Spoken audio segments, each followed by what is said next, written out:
Welcome to Gaia's Love, a podcast to guide you home into your human journey here on Earth. My name is Vivian Gerard, and it is my delight to co-create with Gaia and share our messages from Source in this now moment. Here we go.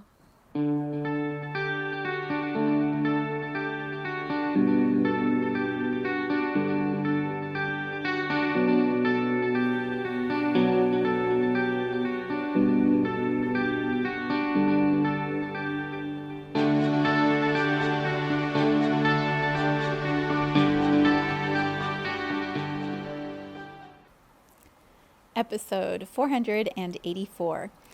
It is Friday here in Cincinnati. It is a gorgeous sunny afternoon in the middle of summer, and around the world it is the opening ceremonies for the Olympics in Paris. So I come to you with this perfect title for today of Portal Prep. Prep as in preparation.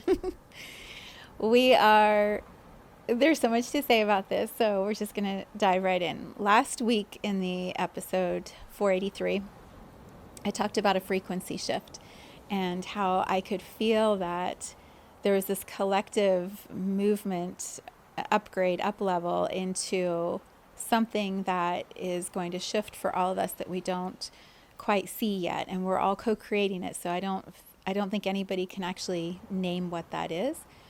But for me, it was probably one of the episodes where I shared what I see in the future, what I feel coming, which I don't always do. And I was sitting with it over the weekend going, I don't know, is that good to do that? Is that like psychic work? I don't want to do that. Is it foreshadowing, foretelling? There was just some questioning in my head of, I don't know, is that the right thing to do? Which of course was preparation for all that was going to happen this week. So this week I had a lot of spaciousness in my schedule without a lot of calls and events, and my husband was working some union events here in town, and there was just quite a bit of space for me to be in my process and create and meditate. And one of my beautiful friends who I had on my Lighting Up the Grid a week ago, her name's Nadia Bursch. She works with horses, and she had created a full moon in Capricorn meditation with the horses. So, I love to meditate, and I'd already created my own meditation and listened to it. I was like, let's meditate with the horses. And the most beautiful experience happened for me this week. So I'm going to put a link to Nadia's Instagram. You can also find her Instagram video with me on my page. I really encourage you to watch the conversation that we had, and if it resonates with you, reach out to her, because the meditation is not connected only to the full moon. It was recorded in that energy, but it's about moving from fear to freedom, absolutely transforming fear into freedom. And it might take some work. It might take you listening to the meditation multiple times, as I did, but there will be a profound shift in your awareness when you do that. And you can thank me later. You can send me a little note and go, oh my God, I'm so happy I know Nadia now. And then Nadia will just feel like just the magic of her work rippling around the world with the horses. It's so beautiful. What happened for me, there's so much I want to say. What happened for me was, my friend Alicia would probably call it old school. It was a really deep memory coming to the surface, even though, like you probably, I feel like I've looked at all the memories, I've done all the work, I've meditated my butt off, like my butt gets numb. I don't think that there could be that much more to uncover. And then when I feel that and I'm like, yes, I'm done, I'm over it, whoosh, in comes another layer. It's so annoying. But it always leads to freedom. And that is what Nadia said when I messaged her. I'm like, here's what came up, blah, blah, blah. I'm all over it. And she's like, yeah, no, I think what you need to do is actually look at it again. Like, really look at it this time. Go into the fear. Don't skip right over that level that you're not wanting to look at. What came through for me was a beautiful awareness of a memory I had when I was 8. I may have even shared it here before, but I remember I've known about that memory for several years. It came through in an energy healing, and the awareness I had at that time was that I could see this person through the lens of the lives that they had lived before. And I knew that they had done bad things, and I felt like that energy was coming back into my world, into my community, and I didn't want that to happen. And so when I tried to share that, I got in trouble for sharing what I was seeing. And the memory had always felt powerful and true and complete. And this week, when I was looking at it again, I kept seeing that same moment, that same situation, that same aha. And this time I saw the future in that moment with that person. It wasn't just the past experiences that had happened. It was what was going to happen, and how so much of what was going to happen would be painful. It wouldn't be good. And I tried to share that, and I remembered that this week, like that I wanted to make changes. I wanted the story to be different than what I was seeing in that moment. And I was a little girl. I had no power to change any of it, and I got in trouble for what I shared.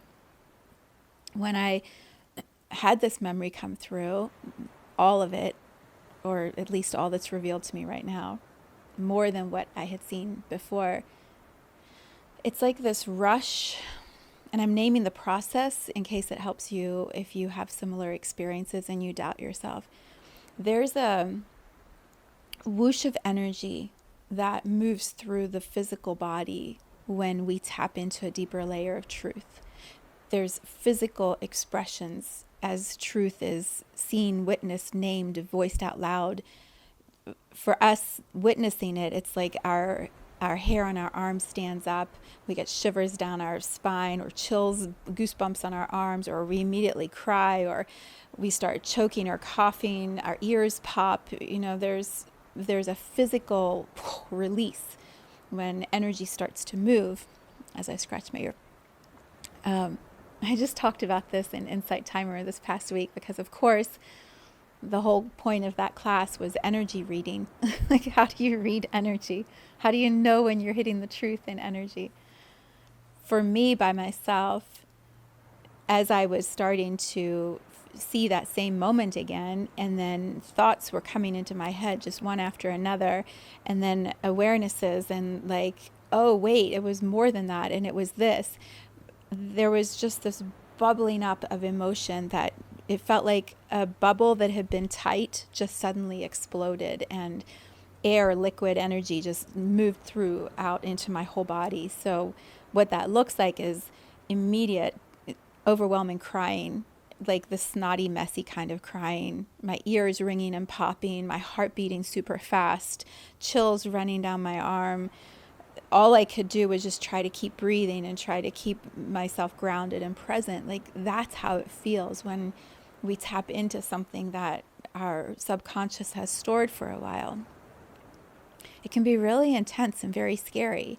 And years ago, when that happened, I would dismiss it, try to override it, doubt it, maybe go and talk to my coach or my therapist or my friends about it and question it. But I didn't always believe that it was true, because how could it just move and become aware that quickly, that easily?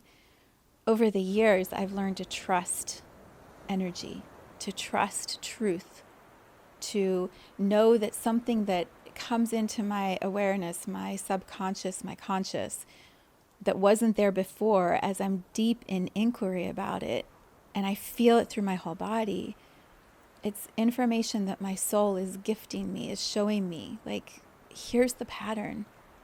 Here's the thread that you haven't wanted to pull on because you weren't sure where it was going to take you.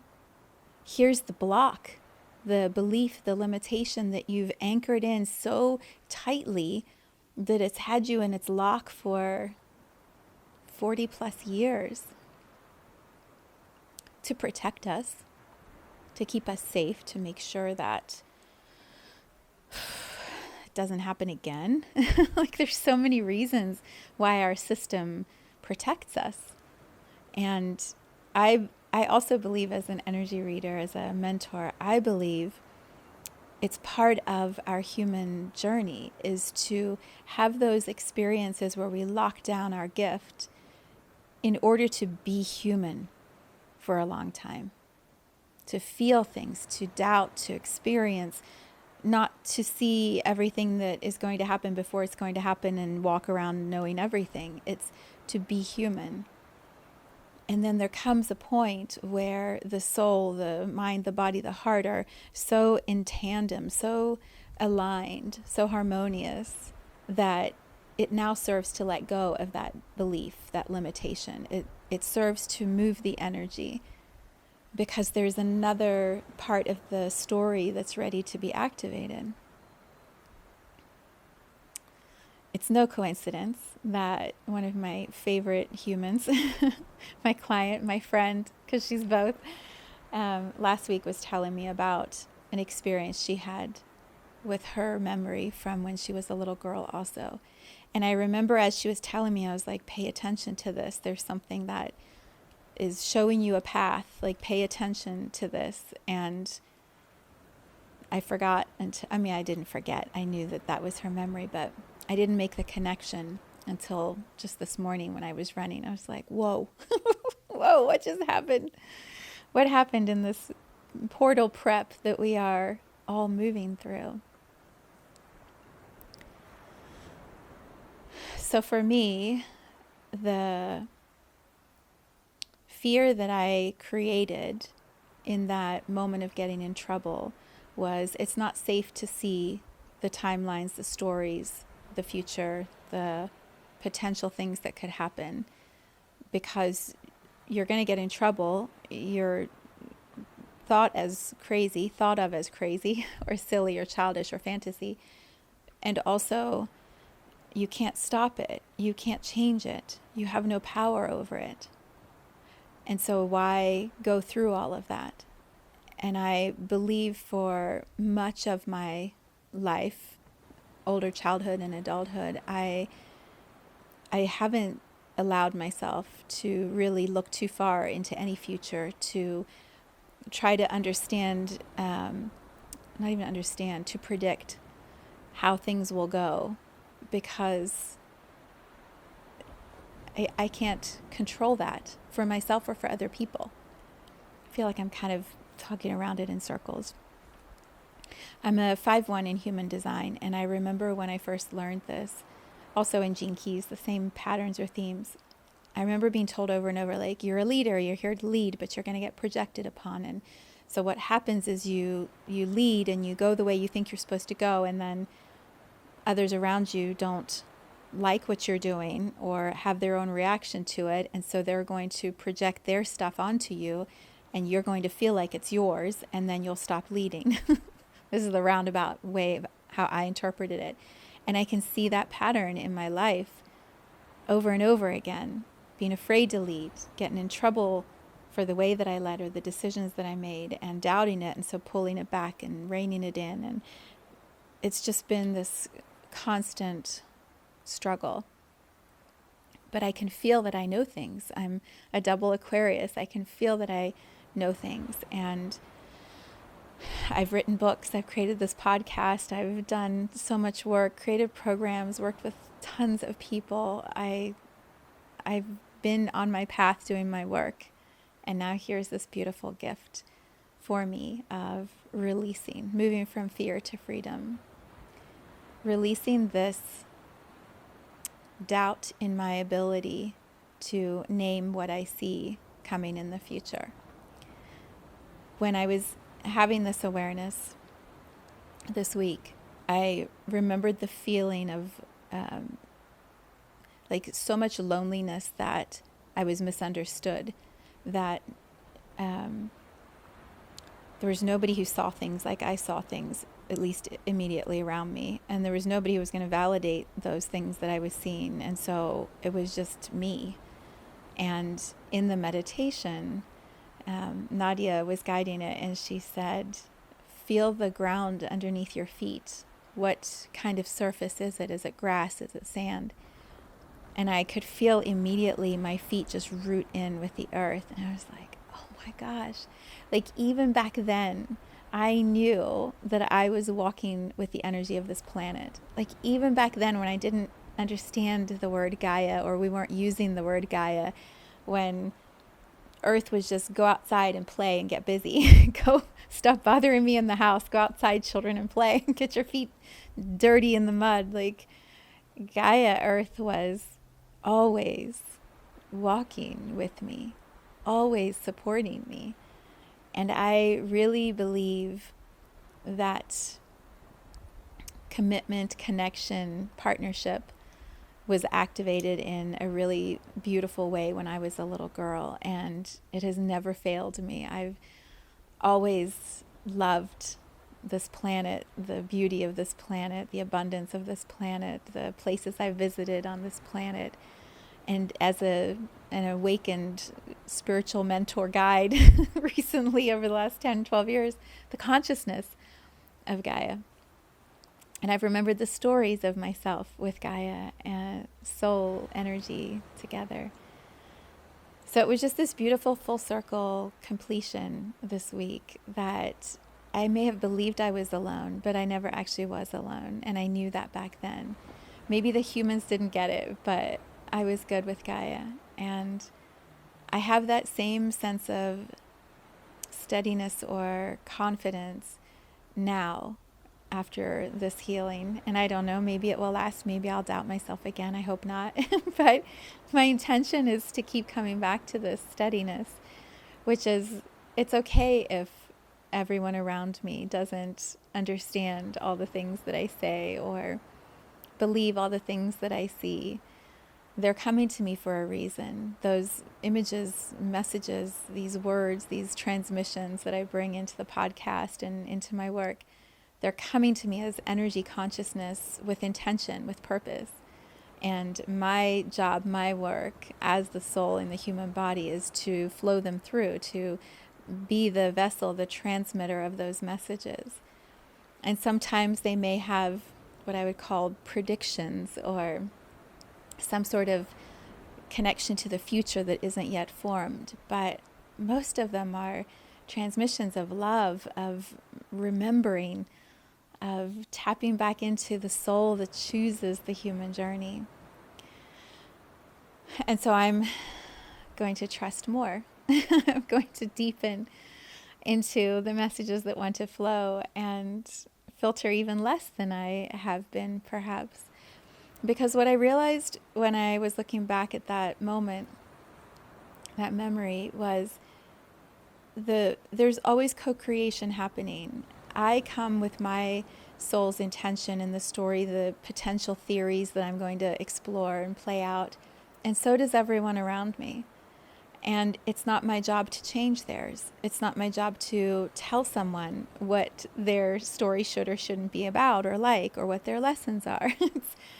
That's not my job. My part is to be so in alignment with myself and so at ease with my own journey that if someone asks me to read energy with them, or exchanges in a session or in the groups that I hold for a session, absolutely, let's do that. I'm only going to see what your soul wants you to see, and that's what I've started realizing.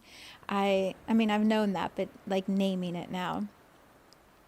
I will never look without someone's permission, and if they give me permission, it's because they and their soul just need validation of what they already know. They just want a different perspective of what they're already feeling. And so it's supporting them on their path. It's me contributing my gifts to the co-creation in the best possible way, which is you don't need anything from me, but if you want to play together, we can accelerate, we can move faster, we can... This is what Nadia was saying with the horses. She said the horses are an accelerator. The energy's already there. The consciousness already exists. They accelerate what you know. And that's what I've always felt about my work, but I have these different words now to explain it, this different understanding of it. I'm here to lead myself, those who want to play with me, but it's leading someone into trusting themselves more, leading someone deeper into their journey that they're here to have on this planet, leading them into knowing their own gifts more, not telling somebody how to be or how to live, not telling them the future. And I think this is why I've often had a reaction internally of like, don't call me a psychic. I'm not a predictor of the future. I'll read energy to give information, but each one of us creates our future. I don't create your future.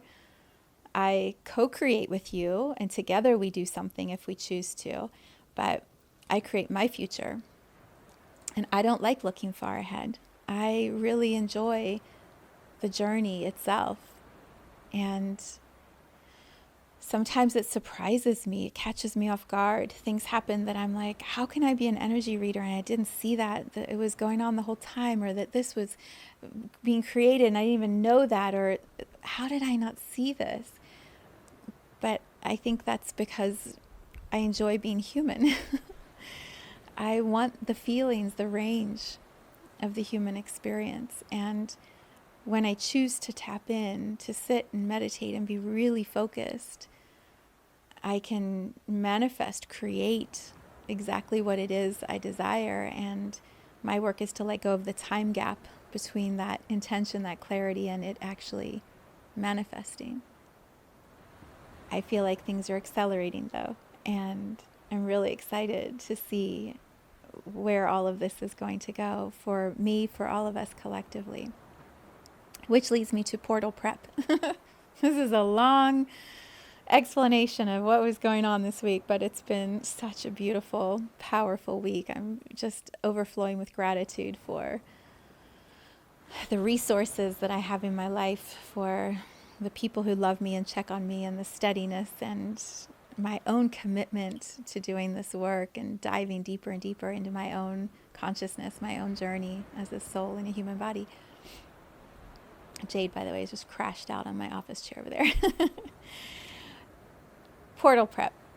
We are in so many portals right now. The meditation I was listening to was in the full moon in Capricorn number 2. We were in a portal for a month between the first full moon in Capricorn in June and the second one in July. We are about to move into this Lionsgate portal, which opens on Sunday and will last until August 12th. Right in the center is when we have the 8/8 Lionsgate day, manifestation day. I had a beautiful event last year with some of my former collaborators, my current friends, but woman that I was collaborating with at the time, and we created just this beautiful day of experiences. And in the Lionsgate portal, I believe it's the sun, Sirius, Earth, is it the moon, are all in alignment. And Sirius, in the way that I've studied it in my own meditation and energy space, Sirius is one of the most advanced energy fields, thought forms, consciousness planes. I don't even know, in our galaxy, in the universe, the multiverse, I don't know. Sirius to me has always felt very advanced.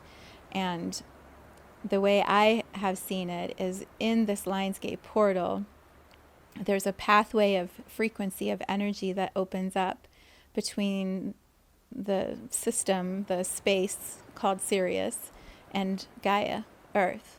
And so there's like a direct path that energy can flow through. And maybe we use the word channel or downloads or frequencies, multidimensional communication, whatever word you want to use, it doesn't really matter. It's a synchronization, a syncing up between that energy field and ours. And when that happens, if we're available for the awareness, we can receive transmissions of energy, of consciousness that accelerate our path, our growth. Amazing things have happened in my journey over the last 10 years on 8/8. Incredible, amazing experiences have happened and life transforming.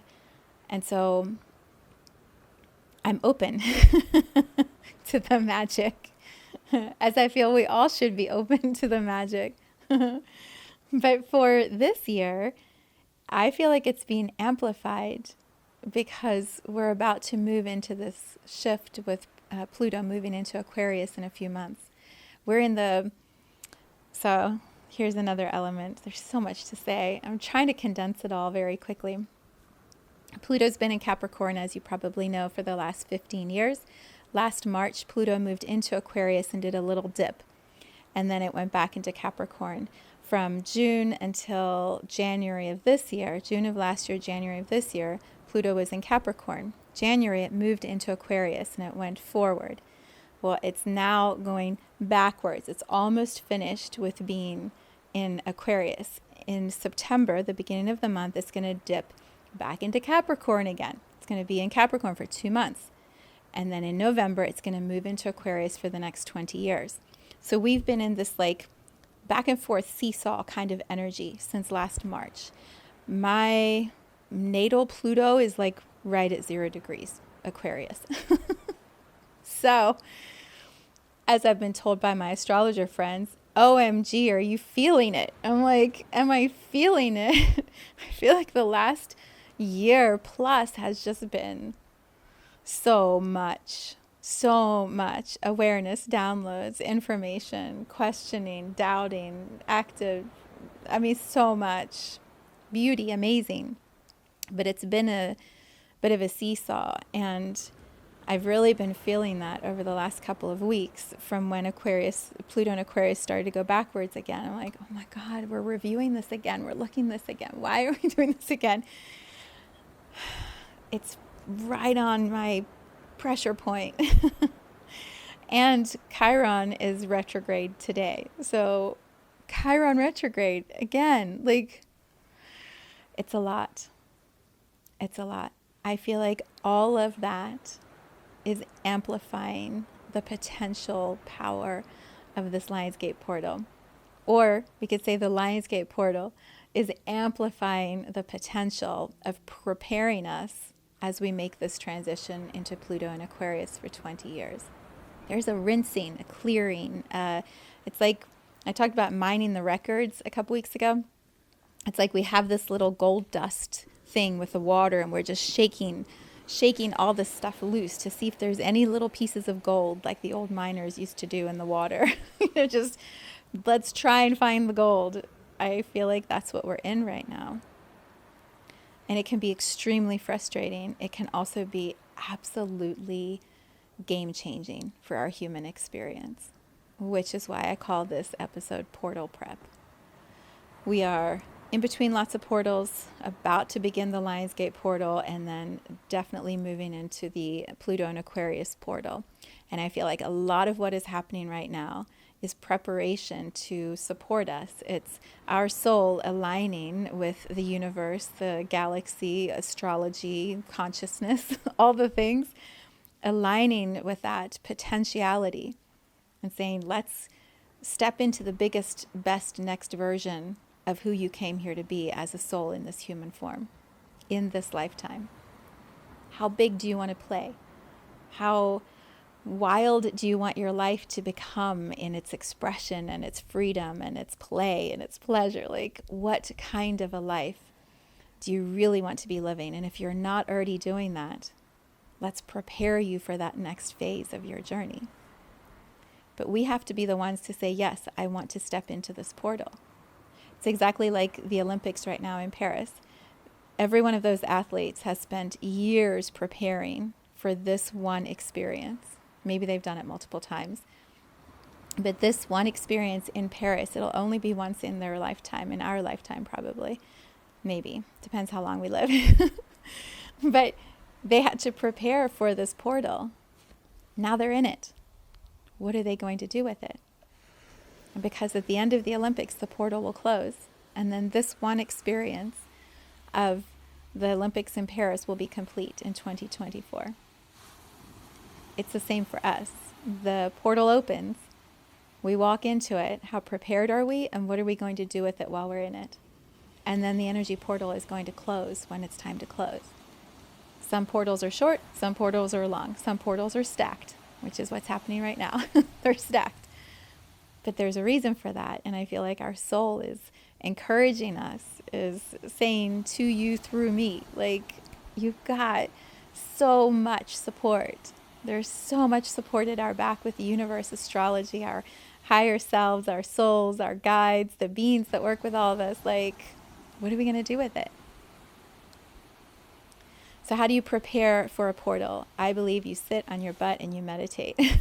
Or maybe for you it's yoga, maybe it's rock climbing, swimming, walking the beach, laying in the sunshine on the grass. Whatever your connection process is, I call it meditation. Do that. Create time for that. Pause the activity, even when it feels like you should be doing more activity. Pause the activity and really become still and quiet and listen. Tune into my friend Nadia's meditation with the horses. Like, that's the horses supporting the magic that we're creating in our own meditation space. Go to Insight Timer. I have all the meditations on there you can listen to for free. I thought you had to pay for the app. No. My friend Liang told me today it's free. Like, you can listen to so many of these meditations and it doesn't cost you a penny. I'm also going to be guiding a meditation this week on Sunday as the Lionsgate portal opens on Sunday morning. 10 a.m. It will be on Insight Timer, free. It's only the second time I've done a live meditation experience there, so you can come and join us if you want. Just look up my name on Insight Timer and you'll find it. And then I'm going to create a very unique, special experience on 8/8. And by unique, it means it will only happen this one time on 8/8, and it's going to be titled Leading from the Heart. I don't know the exact format yet. It's going to be on Zoom. We're going to talk about leadership. We're going to tune into our heart chakras. We're going to collaborate, share, brainstorm. I'm going to read energy about our blocks in our hearts. I don't know how it's going to go, but I'm going to open a portal for us to do that together. And that experience will be $88 to make it really affordable, accessible for people to join in. I don't know. It feels like the right message for this moment on our planet when so much leadership is not coming from the heart. So we're going to tune into the heart and lead from there. And I'm not going to be afraid to lead because I'm clearing in my portal prep, like shedding so much and really stepping into the freedom of it's going to be perfect because we're all co-creating. And you're responsible for your story you're living out, and I am for mine. And my story wants to talk about leadership from the heart. What else? There will be a virtual acupuncture session on Sunday night at 9 p.m. by my friend Andrea Henkels, who I collaborate with for Quietly Listening. If you have never done a Quietly Listening session, you can give this a try on Sunday night. Virtual acupuncture is the way of the future, in my opinion. It is distance healing amplified. It's so good. The way that she guides it on Insight Timer, so you can look up her name, Andrea Henkels. The way she guides it on Insight Timer is by naming the points as she sees where she would put them in the collective group gathered. If there was a person in front of her representing the collective energy, she puts a needle where she thinks it would go in her mind's eye. You feel it in your body. It's the coolest thing. In the Insight Timer experience, she talks out loud as it's happening. In Quietly Listening, she just does it. And you're at home in your bed or your couch listening to the playlist of music that I put together. So they're different experiences, but they are so good. So beautiful. What else? Was there anything else? The 8/8 event. Oh, and the practicum. Yeah. I believe community, when it comes from heart-based leadership, when it's with the intention of expanding consciousness, I believe community can accelerate our growth in ways that we just can't even comprehend. The way we've been doing it may be good or great. Like, I have incredible community around me. I've created incredible community, and I've also around me as my friends, my peers, my colleagues, I have incredible community. I believe the way of the future, Pluto and Aquarius community, is accelerated times quantum. Community in the future is going to be able to transform issues, problems, belief systems like that. Like it's going to be amplified, magnified in ways we can't even understand, because the person who has healed something, bringing that pure consciousness energy into a community that's ready for that to heal, activate, move, it will ripple. I believe Gene Keys, he talks about fractal lines, that someone in the city consciousness can ripple through the whole fractal line and clear the whole thing.